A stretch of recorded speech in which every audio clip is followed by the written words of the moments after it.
Herkese iyi günler arkadaşlar.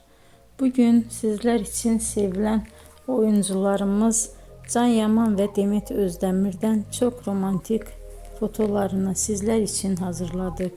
Onlar Erkenci Kuş dizisinde başrolları paylaşmış ve sevgili olmuştular.